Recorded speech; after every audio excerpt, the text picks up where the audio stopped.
So we really did see the end of Donovan Mitchell in Utah. I was really hoping that we would be capable of somehow building a team around Donovan that would be able to contend for a championship, but after getting over the sorrow, I think it was best to dismantle the team. The Jazz have been my favorite team since middle school, even though I only actually started watching the NBA during the bubble in 2020. Before that, I had made a sort of pact for the Utah Jazz to be my favorite team. This was when I was in 6th grade, I'm pretty sure. I wasn't really a sports person, so I did something where I just picked a team at random and chose to ride or die with them. I did this for football and basketball, and I came up being a Raiders fan and a Jazz fan. Like I said, the first time I actually started watching NBA games was during the bubble. I think I watched a few of the games that were finishing up the season, but it wasn't until the playoffs that I was really invested. Watching Donovan Mitchell and Jamal Murray go to war in the playoffs has got to be the best introduction that I could have had to basketball, even with how that series turned out. I still remember seeing Donovan standing at the other end of the court and watching Mike Conley take a Hail Mary shot for the win, then falling to the ground with the miss. Now, I still think that Conley or Gobert should have passed the ball to Donovan to take the last shot, but I can see why Conley took the shot. That Game 7 was just such a bad game for both teams, but with that said, it still came down to the last shot, which definitely made that series a bit more spectacular. Even though we blew that series 3-1, I still had hope that it was just a one-time thing. I mean, it was the bubble. But the next years would come and Utah would only end up in the same spot. Utah would always be one of the top teams in the league during the regular season, but in the playoffs it always ended the same. Them choking a series and going back home. We saw this when they lost to the Clippers in the 2021 playoffs, and we saw this when they lost to the Mavericks just last season. When we went against the Clippers, we lost a 2-0 lead and blew a 25-point lead in the closeout game, and with the Mavericks, we just should have won that series since they didn't have Luka for the first couple of games.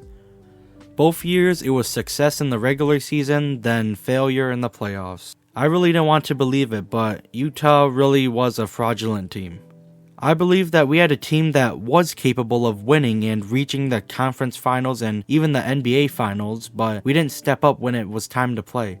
I think that a main part of our downfall was our lack of defense. I mean, Royce O'Neal and especially Rudy Gobert gave us a form of defense, but from the rest of the team, we didn't have much, and that's why people like Terrence Mann and Jalen Brunson cooked us. This team that we saw at the top of the league for the past 2 seasons has ultimately crumbled due to not having the it factor when it matters most. As much as I was in denial of Donovan's inevitable departure, I think it was the best decision for the organization. We were not able to get things done with the Donovan and Gobert duo, and once I saw that Quinn resigned and what we traded Gobert for, I figured that we were probably headed for a full rebuild. And speaking about Quinn Snyder, it was tough to see him go when he left too. Donovan and Quinn seemed to have a really great relationship that fueled this team to be just a bit greater than if that connection wasn't there. I went back and watched some highlights from when the rookie Donovan-led Jazz defeated the Westbrook and Paul George-led OKC in the 2018 playoffs, and I found this clip of Quinn hugging Donovan during an interview after the Game 6. We all did what we were supposed to do, and everybody came up big. And shout out to Alec Burks. Didn't play much all series, came in and did what he was supposed to do. You knew early on you'd be without Ricky. I think that this clip, combined with Donovan's reaction to Quinn's departure, shows just how much respect and care they had for each other throughout their whole time. Now, moving on from Quinn, I'm guessing that people like Mike Conley, Bojan Bogdanovic, and Jordan Clarkson have been or are on the market for more young players or more draft picks. I said this before, but I think that if we kept Donovan and tried to build a better team around him, I don't even think that we would be able to build a team that would compete with other teams like Golden State, Phoenix, the Clippers, or the Mavericks, and that's just speaking in the Western Conference. Even if we traded Gobert for another all-star caliber player or even a couple good players, I think that we would have had a team worse than what we did have.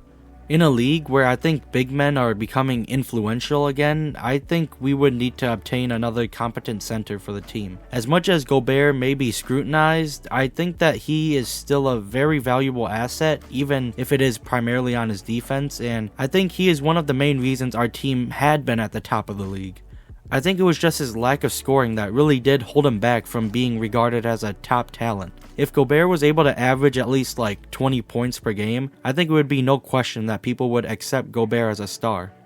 But in a world where we kept a majority of our roster and try to run it back again next season, I think that those teams I mentioned before would still fold us, whether it be from them being just plainly better or it being us not playing up to standard once again. What I'm trying to get at is that I think it was the right decision to break apart this team and begin to start fresh. It just sucks that it had to happen. There are so many great teams in the league that I can't see any situation where our last roster or an improved version of our last roster would even be able to make it to the conference or NBA finals. I still believe that Donovan Mitchell is an all-star caliber player and will continue to be one. Although there is still much to be desired from Donovan, like his defense and efficiency, I think that he is capable of being a good first or a great second option on a championship team. I think that Cleveland obtaining Donovan has made them capable of solidifying a playoff spot. That's not to say it will happen because we know things can go wrong all the time, but that Cleveland team looks really great at this moment. Donovan is going to add some more depth to a Cleveland team that could have made the playoffs last year if they were healthy. With Donovan, and if health is all intact, I think that Cleveland could pose a challenge in the playoffs. Now, I don't think the Cavs will make it to the finals, and I think they could have a small chance of making it to the conference finals, but I still think that the Bucks, the Celtics, and the 76ers, and even the Nets would beat the Cavs in a series considering all teams are at full health. This is of course speaking in the next few years, but I think with time, this Cavs team could grow to become a top seed. Well, now I have to watch another of my teams rebuild. And I don't even get to watch Chet play. Oh my god! Even though oh my god! The only team I have to root for now is the Bucks, and thankfully they're looking good as always. As much as I am disappointed at this turn of events, I guess we'll have to wait and see the turnout in the future to fully understand what this rebuild will entail. So this is it. The end of an era for a potentially great but ultimately disappointing and unsuccessful Jazz team, and the end of seeing Donovan Mitchell in Utah. Over the past 2 years that I've watched the NBA, Donovan has become one of my favorite players and probably will continue to be one. I really did enjoy the explosive energy that Donovan brought into Utah, and I hope he can do the same for Cleveland. I'm excited to see what's next for Donovan in Cleveland, and I'm truly hoping it comes to success and maybe even a ring for him in the city. Well, let me know your thoughts on the situation, whether it be the Jazz, the Cavs, Donovan, or just anything else in the NBA. This is a big moment for me considering I'm pretty new to watching the NBA, so I hope you can understand some of my thoughts. Now I'm at a spot where many of you may have been or still are in, waiting for your team to rebuild and hoping to draft great players for the future. Maybe one day the Jazz will make it to the NBA Finals again and maybe even get a championship under their belt. But it ain't anytime soon. And hopefully we can do it with a better star player too.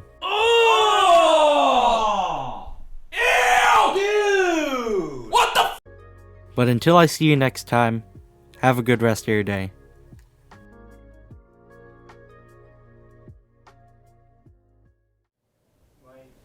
Started the season with championship aspirations, losing the first round. Why do you think it fell this